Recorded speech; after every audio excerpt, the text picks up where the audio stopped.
இடம்பொருள் நேயர்களுக்கு வணக்கம். ஸோ இப்போ மகாநதி சீரியலில் கங்கா தலையில் இடி விழுந்த மாதிரி கட்டில் வாங்கிட்டு வந்து காவேரி சூப்பராக ஒரு பெரிய கட்டில் கொண்டு வந்து உள்ளார வந்து போடுறாங்க. அந்த கட்டில் போடும்பொழுதே இவங்களுக்கு வந்து நம்ம வேறு வாங்கிட்டோமே நினச்சிட்டு இருக்காங்க.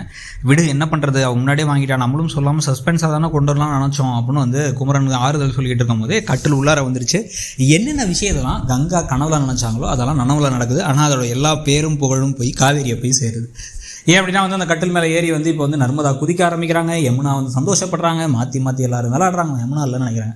ஸோ மாற்றி எல்லோரும் விளையாடுறாங்க. காவேரியும் இந்த பக்கம் வந்து பார்த்திங்க அப்படின்னா வந்து பாட்டியும் சேர்ந்து டான்ஸ் ஆடுறாங்க. நமக்கு மட்டும் ஏங்க இதெல்லாம் நடக்குது, எப்போ பார்த்தாலும் நான் அந்த வீட்டில் ஒரு பொருட்டே இல்லைங்கிற மாதிரி இருக்குது, நான்லாம் ஏன் இருக்கேன்னு எனக்கு தெரில அப்படின்னு கங்கா புலம்ப ஆரம்பிச்சிட்டாங்க.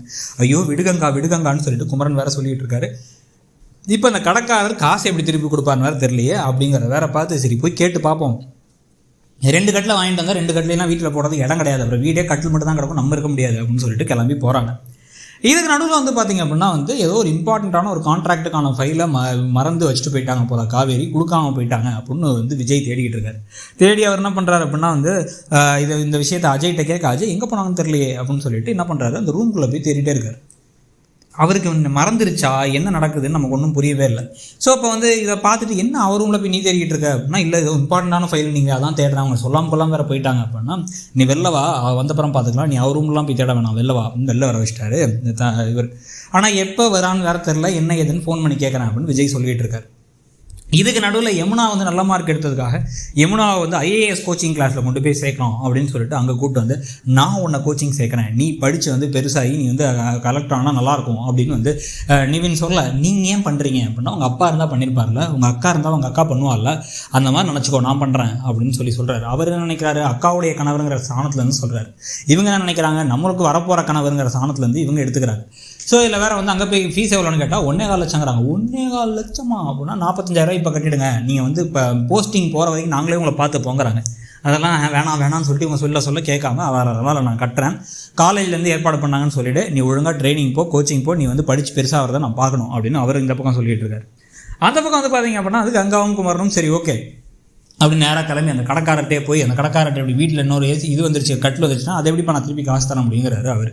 கொஞ்சம் ப்ளீஸ் சார் பார்த்து கொடுங்க சார், 2 கட்டில் போடுறதுனா வீடு இடம் இல்லை சார் என்ன அப்படின்னா, இந்த கட்டில் விற்றா தான் உனக்கு காசு தர முடியும், அப்போ வெயிட் பண்ணுங்கிறார். ஐயோ இல்லை சார் எனக்கு காசு வேணும் சார் திருப்பி கெஞ்ச கடைசியில் வந்து அட்வான்ஸ் காசு கொடுத்த 5,000 1000 ரூபாய் எடுத்துகிட்டு 4,000 மட்டும் திருப்பி தராரு. ஒன்றுமே வாங்காமல் 1000 ரூபா நஷ்டம் அப்படிங்கிறதுக்கு எங்களால் தாங்கிக்கவே முடியல. ஆனால் என்ன பண்ணுறது, நம்ம விதி இப்படி அப்படின்னு சொல்லிட்டு எல்லா இடத்துலையும் நான் அக்கான்னு தண்டத்துக்கு தான் இருக்கேன் அப்படின்னு கங்கா புலம்பிக்கிட்டே இருக்காங்க. இதுக்கு நடுவில் காவேரி அங்கே எல்லாத்தையும் செட்டில் பண்ணிட்டு எல்லாத்தையும் முடிச்சுட்டு இங்கே கிளம்பி வந்தால் இங்கே அந்த ஃபைலை காணாமே அப்படின்னு சொல்லிட்டு வந்து இப்போ அஜய் வேணும்னு ஓவராக பேசுகிறார். எங்கே போகிறீங்க, போனால் சொல்லிட்டு போகிறது இல்லையா, அதே நடுவில் போகிறது, அண்ணன் தேடிட்டு இருக்காரு, இம்பார்ட்டண்டான ஃபைல் அப்படி இப்படின்னு கத்திட்டே இருக்கேன். விஜயும் வந்து என்ன ஆச்சு அப்படின்னு கேட்க, உடனே இந்த பாருங்கள் நான் உங்கள்கிட்ட சொல்லிட்டு தானே போனேன் அப்படின்னு அஜய்கிட்ட சொல்லிட்டாங்கிறாங்க அவங்க. அஜய்ட்டுனா நான் என்கிட்டலாம் சொல்லவே இல்லையே அப்படின்னா, பொய் சொல்லாதீங்க அஜய், உங்கள்கிட்ட சொல்லிட்டு தான் போனேன், ஃபைலையும் உங்கள்கிட்ட வந்து நான் இங்கே வச்சிருக்கேன் அப்படின்னு சொல்லிட்டு உங்களை கொடுத்து வேற போனேனே அப்படின்னு சொல்ல, உடனே அந்த சமயத்தில் வந்து டக்குன்னு வந்து அங்கே இன்னொரு பிஏ ஒருத்தர் இருப்பார், அவர் வந்து ஆமாம் சொல்லிட்டு தான் போனாங்க மேடம், அது மட்டும் இல்லாமல் அந்த ஃபைலை உங்கள்கிட்ட கொடுத்தாங்க, நீங்கள் ஃபைலை கொண்டு போய் உள்ளே வச்சிங்க, நான் பார்த்தேன் அப்படிங்கிறாரு. ஒரு ஒன்றையாக கேட்டா நீ போயான்னு அஜய் மாட்டிக்கிட்டமே முடிக்க, நீங்கள் போய் அந்த ஃபைலை எடுத்து வாங்க அப்படின்னு சொல்லிட்டு வந்து இந்த பிஏவை அனுப்புகிறாரு விஜய். அவர் வந்து காவேரியோட ரூம்குள்ளே போய்ட்டு அந்த ஃபைலோட வெளில வர்றாரு.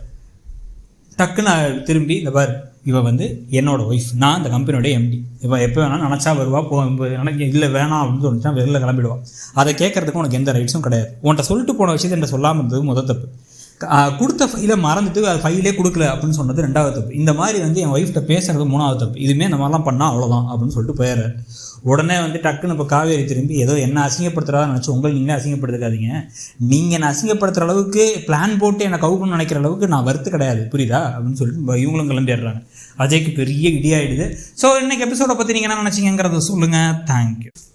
இடம்பொருள் நேயர்களுக்கு வணக்கம். ஸோ இப்போ மகாநதி சீரியலில் கங்கா தலையில் இடி விழுந்த மாதிரி கட்டில் வாங்கிட்டு வந்து காவேரி சூப்பராக ஒரு பெரிய கட்டில் கொண்டு வந்து உள்ளார வந்து போடுறாங்க. அந்த கட்டில் போடும்பொழுதே இவங்களுக்கு வந்து